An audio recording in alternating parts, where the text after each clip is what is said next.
We've got a live mailbag coming your way on today's show. So welcome into the Broncos Breakdown by Chat Sports. Thanks for hanging out with us today. We're going to answer questions that were asked during our live show, which airs every Tuesday at 3 o'clock Mountain Time. So our first question comes in from Broncos fan 8823.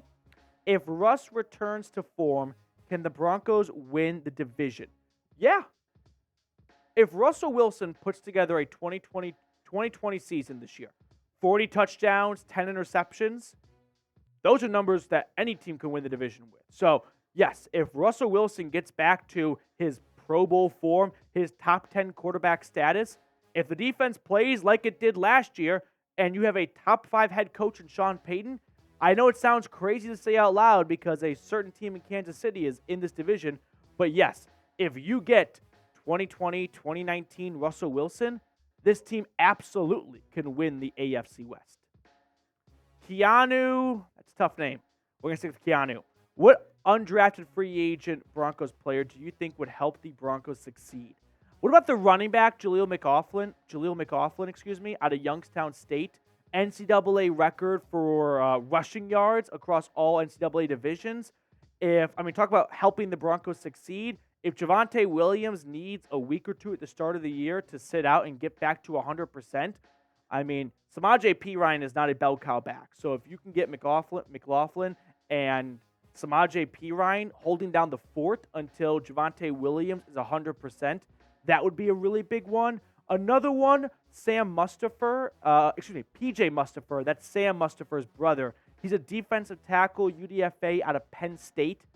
I just feel like this defensive line for Denver is missing some oomph, right? I just don't know if there's a bad motherfucker on this defensive line. Someone who's going to get down there, get in the trenches, and do the dirty work, right? Blow up offensive linemen, make plays for other people, be unselfish on the defensive line. So PJ Mustipher would be another name to watch for.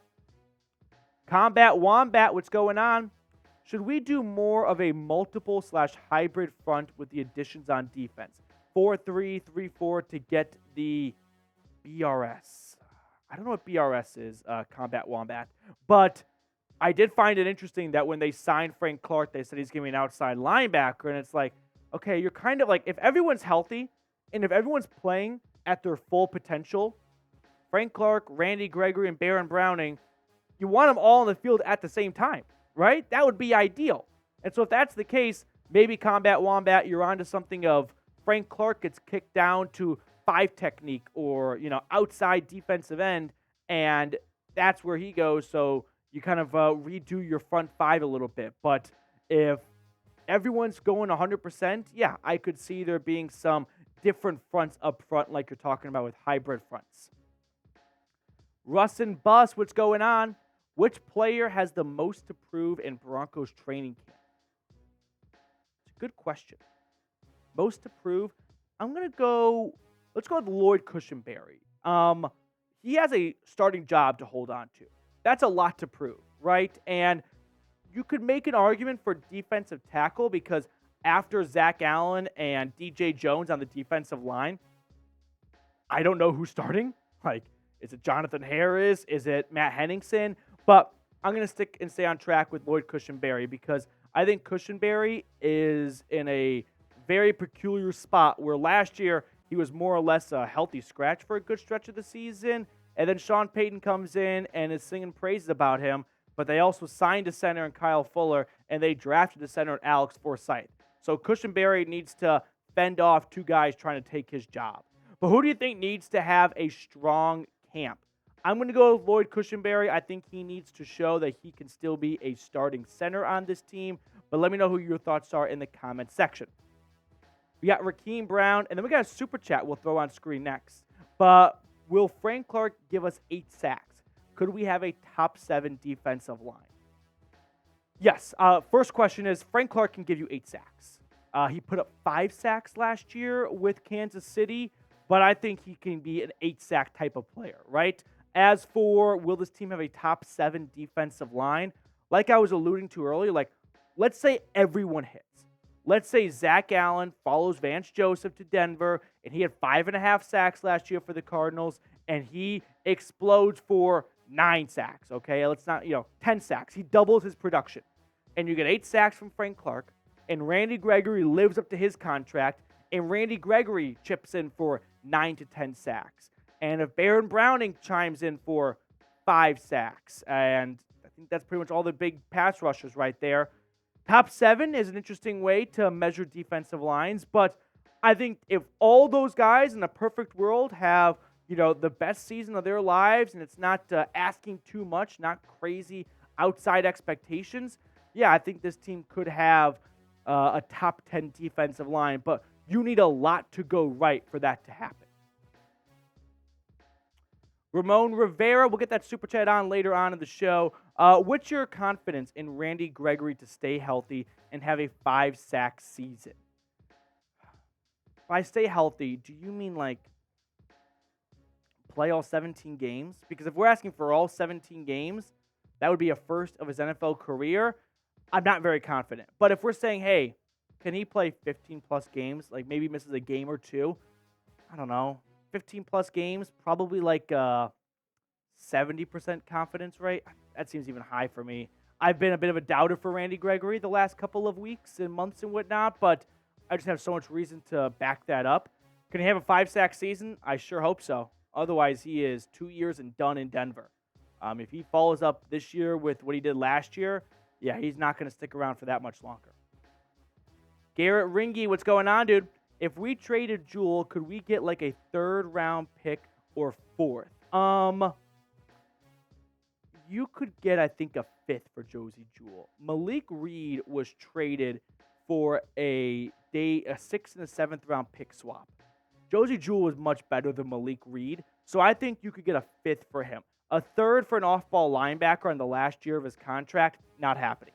A 4th would be intriguing. I think you only get a 4th if Josey Jewell's having a fantastic start to the season and you trade him in October to a contending team. But if you trade him in August, you're getting a 5th, maybe.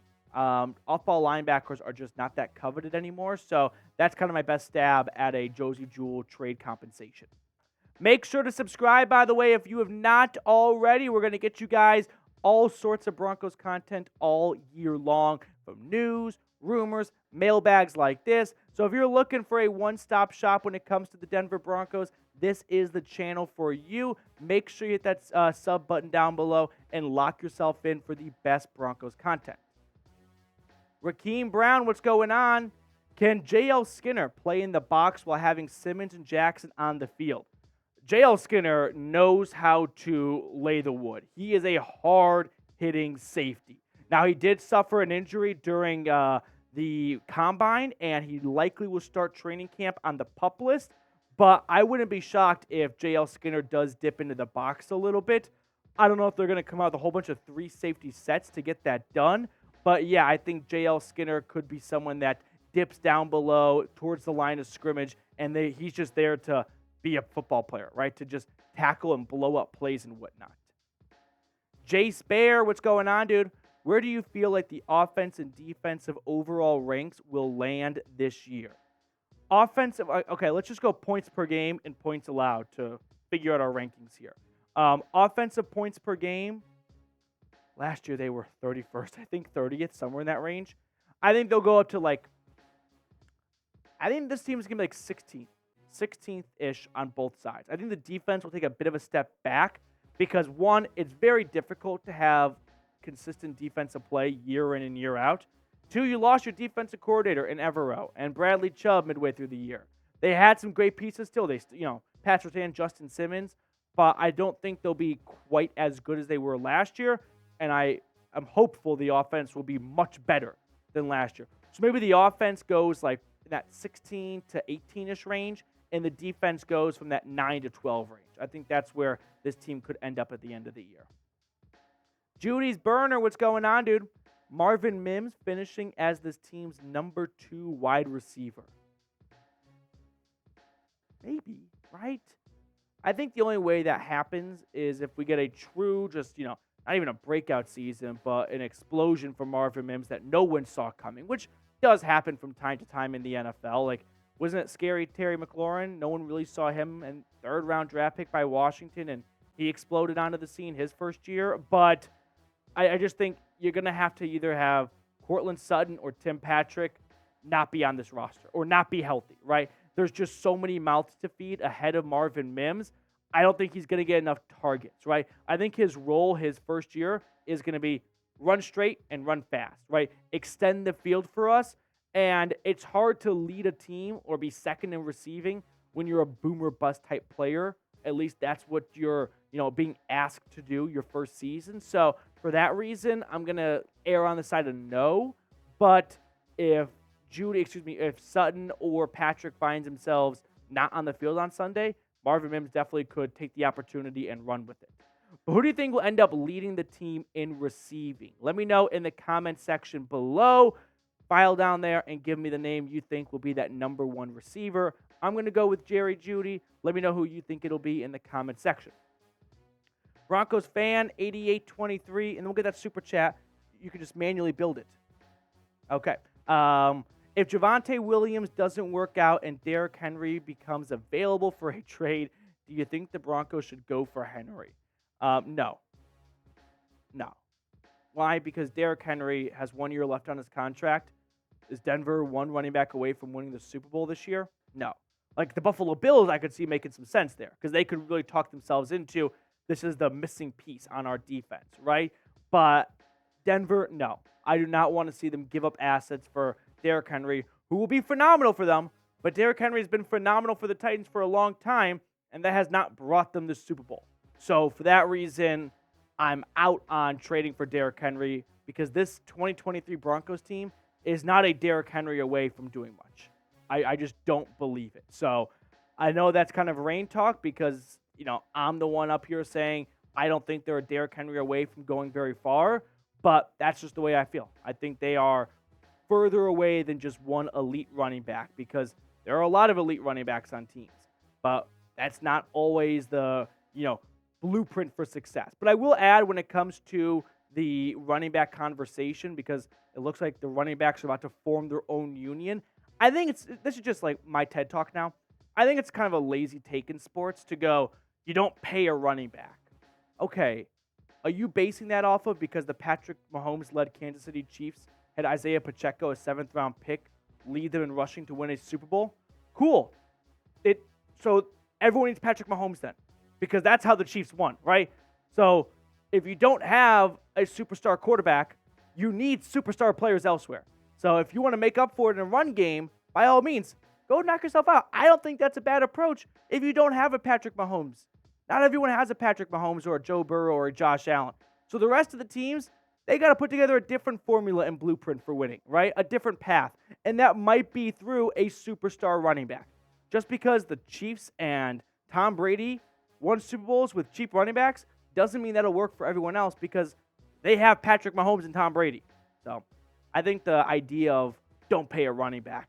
Now, sometimes you have to pay a running back if you don't have Patrick Mahomes. That's that.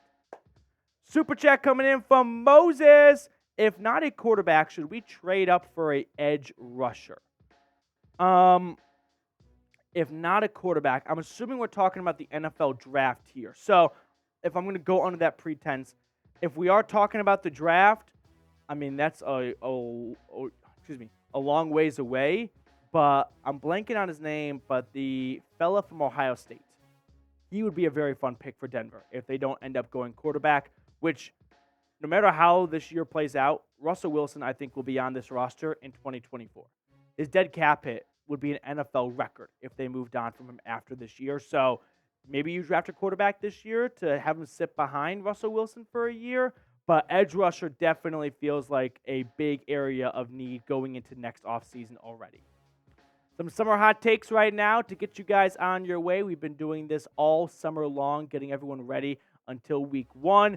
And we're filming this during our live show, which airs every single Tuesday at 3 o'clock Mountain Time. And the weatherman said it'll be 84 degrees today. So take it up with him if it's not. But my warm plate take, Marvin Mims will haul in 2 touchdown passes of over 50 yards. Marvin Mims is going to be one of those great daily fantasy football players where if you hit him right on the right week, he could have one of those 1 to 2 games where he just takes over and he wins by himself, right? He's got that ability where if one play the defensive back takes off and gets caught sleeping or flat-footed, Marvin Mims will make him pay, and he's the kind of difference maker that could win a game single-handedly. So I think Marvin Mims is going to be almost like a Tyler Lockett of, which we know Russell Wilson loved, and he's going to have 2 touchdown passes over 50 yards.